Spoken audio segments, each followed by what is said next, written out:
The Orphan Monk, a beautiful Zen Buddhism story. The Orphan Trees, a Buddhist Zen story. Why would a monk want to travel deep into a dense forest, which is away from the noises of the world, and covered in absolute silence of the universe?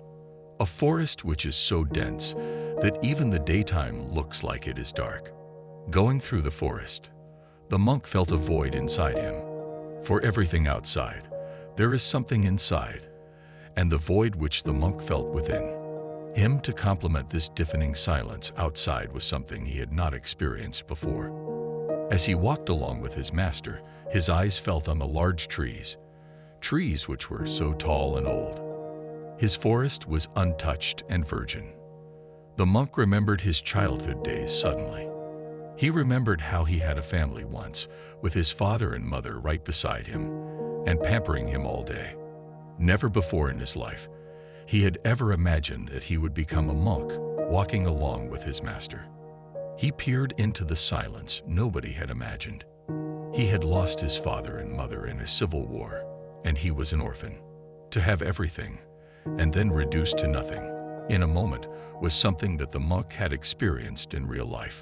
Today he felt the same void in him, as if he is walking deeper and deeper into the nothingness which had haunted him at the time he lost his family. The master looked at his students, and he could see that he was in some thoughts. The master asked the monk as to what troubled him, and the monk with uneasiness tells his master how these forests remind him of his past, how every passing tree is like a second of the fateful day that he lost his family. How the void he felt during that day was something far less that he is experiencing today, as if this entire forest is reminding him the fact that he is an orphan, all alone, lonely, and without help.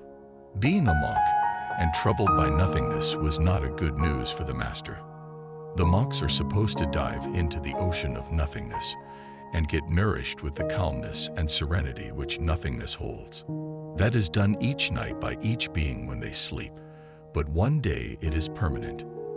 The master had told the monk to go to sleep each day as if this is the last one, and that had helped him all his years to make friends with nothingness, and the very thing which had haunted him had now been going to bed with him. However, these lonely forests and trees brought with them an aura of divine nothingness, which the student was overloaded with.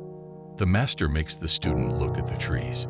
He asks him if these trees which stand tall in the forest are living with their parents or are orphans forever. The monk tries hard to guess the answer and looks at the tree.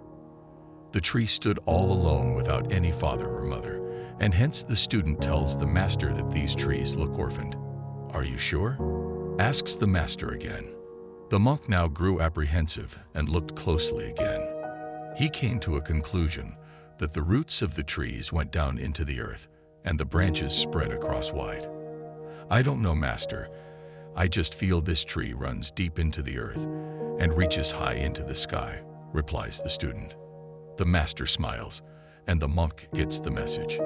Suddenly a smile appears across the monk's face, and he understands the message of his master in his own answer, as if he could hear the divine voice of his master saying loud words to him through the clouds. "Look at these trees, monk. Look at them so closely. Each moment their roots go deeper into the earth, seeking something down there, while at the same time their branches go higher in the sky, seeking something up higher. You can clearly see this tree is seeking something. He wants to know and find out something. Through his roots in the earth and the branches facing the sky, he is looking at all three realms for the answer. He wants to know if he has a father or mother waiting somewhere, or whether he is an orphan. You say he is an orphan. Probably he is. This is what makes him seek his home, his true home. He does not know yet, but look, he tries to find. And in the process of finding, he becomes bigger and bigger, stronger and stronger, serving his own creator by fulfilling his destiny as a tree. You, my dear monk, you are also an orphan like all the trees here in the forest. Let's sit with them and meditate and find our true home. We might be going to the same home, and we all are orphans. Let's carry on with our journey. This is there to do motivation, stories, Thank you so much for watching and stay blessed.